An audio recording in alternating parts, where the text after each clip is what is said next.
So, Andy, thanks for joining us today. So, I'm Wayne Corp from OMRON, as you know, and I'm the Education Engagement Manager for OMRON UK. Maybe you could introduce yourself as well? Yes, thank you, Wayne. It's been a pleasure working with you as an investment partner for the automation competition. I'm the Corporate Partnership Manager for WorldSkills UK, and I've been with them for 13 years. And look forward to working with you in the future and what we've done so far. Thank you, Andy, for that. So can you, as part of this interview, can you provide an overview of WorldSkills UK and its main objectives? Yeah, certainly. So WorldSkills UK, we're part of an international network, as the name may suggest, of other skills competitions. And our main aim is to raise standards, both in the education industry. It's also to champion future skills and also empower young people, no matter what their backgrounds, looking at our apprenticeship vocational skills in those sectors. So that's the main benefits or the main focus of what we're trying to achieve with WorldSkills UK. How did WorldSkills UK originate and how has its mission evolved over time? Yeah, well, it's actually 70 years old. It was actually started off as first world competition was in Spain, and these WorldSkills competition happen every 2 years. And to get there, you have to go through a regional qualifiers and the national finals, which this year is in Manchester.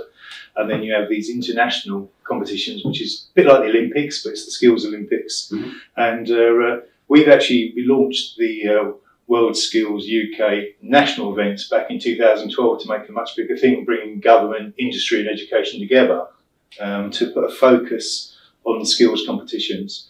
And so it's been going for quite some time, but the national competitions have actually, the focus was to bring government, industry and education has been since 2012, okay.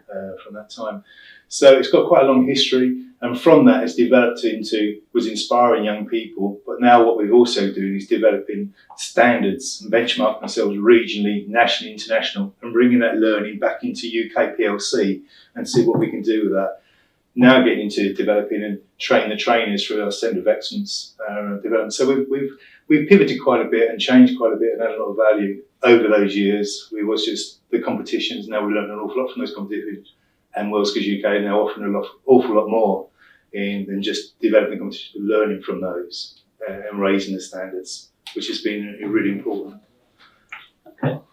So what type of skills competitions does WorldSkills do? It's not obviously only automation from the OMRON perspective. There's right. Many competitions. That's right. Engineering and technology is obviously a sector, but we've got over 40 different skills competitions. And they range from construction to hospitality to creative, IT skills. So there's a whole range of different sectors that we actually cover to inspire different people about what they might want to go into for the future. So it's really interesting comparing all these different skills across the different industry sectors.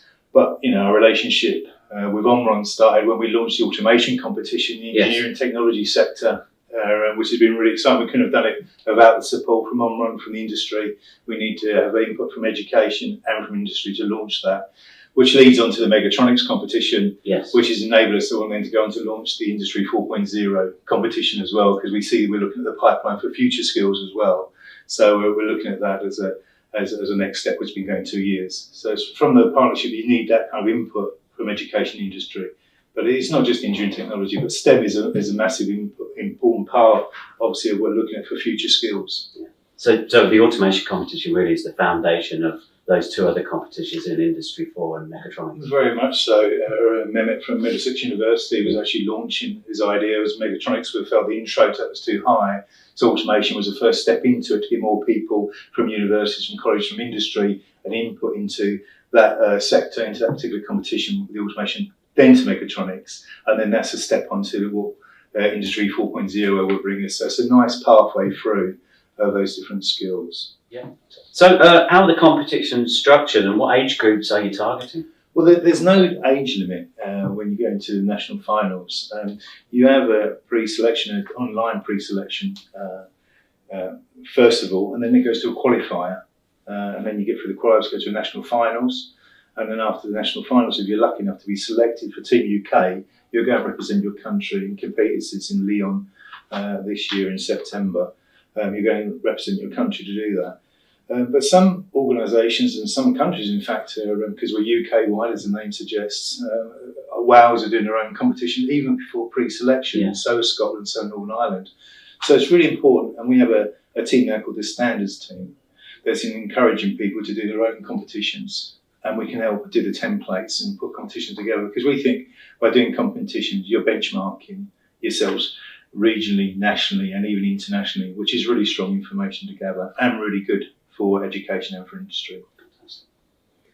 Can you, I think you've already done it, but can you explain the selection process for participants in these competitions?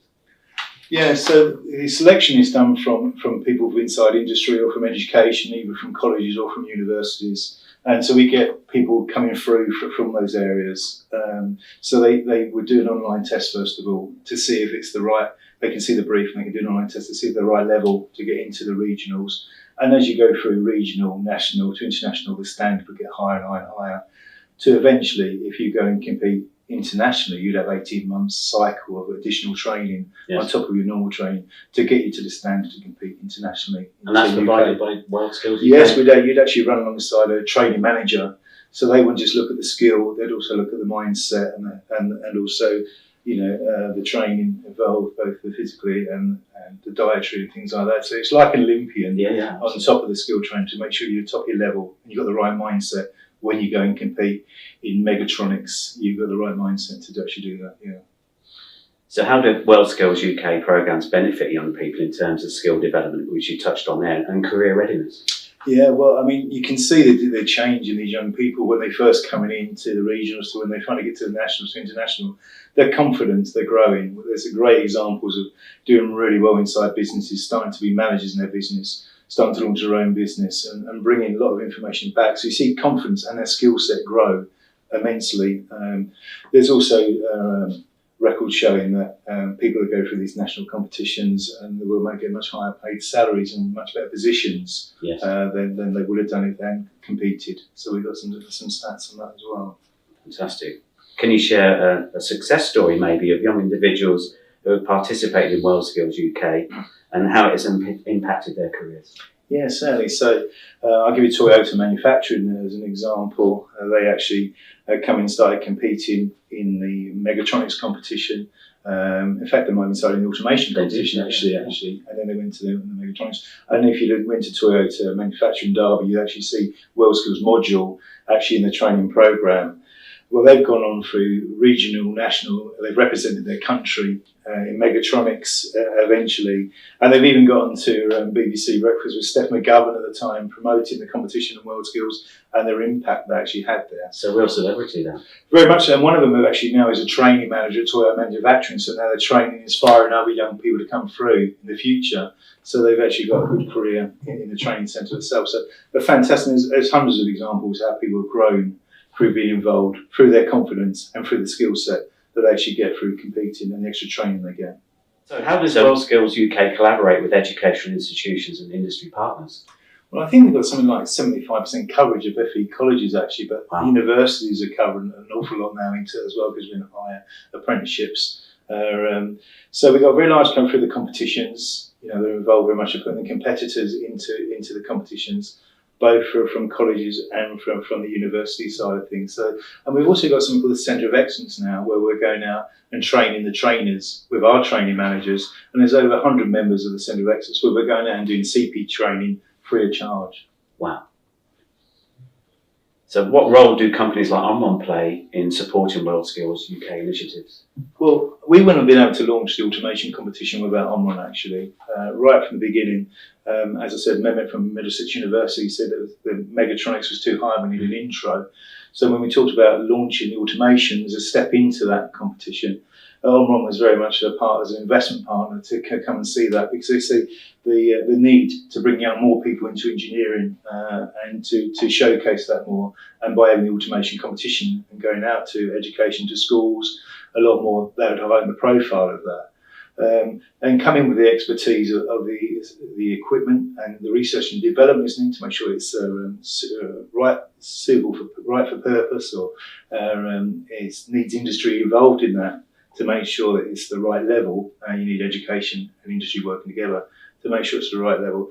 So the answer is we wouldn't have been able to launch it without automation. But you've also been involved very much in the development of that competition as well, making sure it's fit for purpose.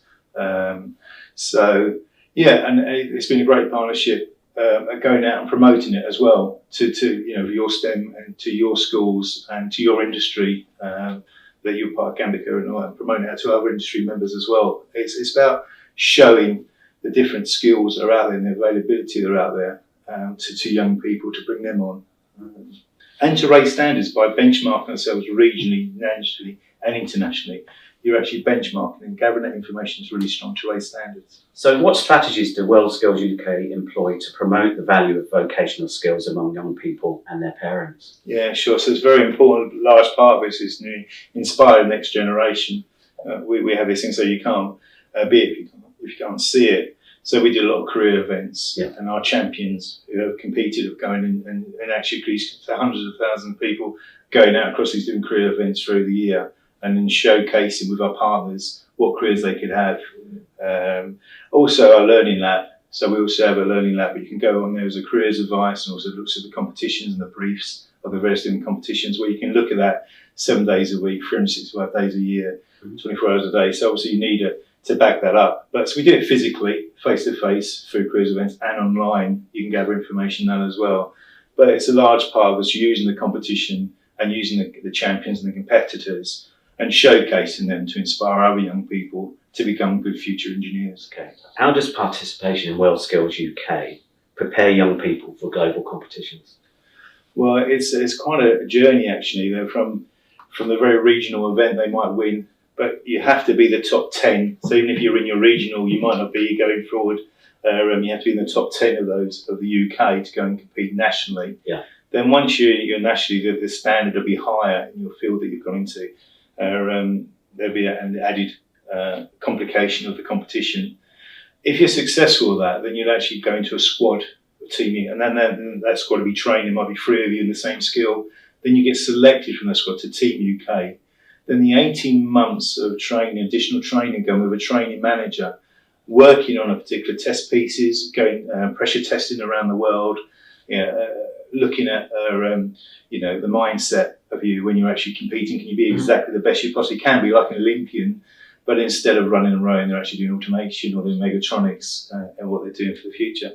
So it takes an awful lot of time and effort, but the rewards are very good for that individual, for the organisation who have actually supported them. And then once we've got a champion, we're then going out and using them as ambassadors for the future. Okay, so what advice would you give to young people who are interested in participating in WorldSkills UK competition? Well, there is a website, so if you go to WorldSkillsUK.org, there's a website, you can go and look at the different competitions. There's so many different opportunities, and just look at things, even if you don't want to do it. You can tick off, I'm not interested in that particular sector, but there's information out there where you can look at different competitions. Come and register, come and do an online test to see if it'll open in February. Every year there's a cycle, so it'll open in February. Come and register, come and look at different skills. Get your college or your university or your company to support you through that as well. Talk to them about WorldSkills competitions and what value it had to them as well. But I've seen some fantastic journeys coming through with young people and them grow in their skills and their confidence when they've gone through this cycle, and they've gone on to be amazing people through their future careers from it. So I'd recommend anyone. It's extra pressure, it's extra test, it's extra work, but the rewards are there to put in that extra effort and effort work into it. So it's well worth it. It's easy to find information about it. WorldSkillsUK.org is the best place to go and look to find out how you can actually come into those competitions.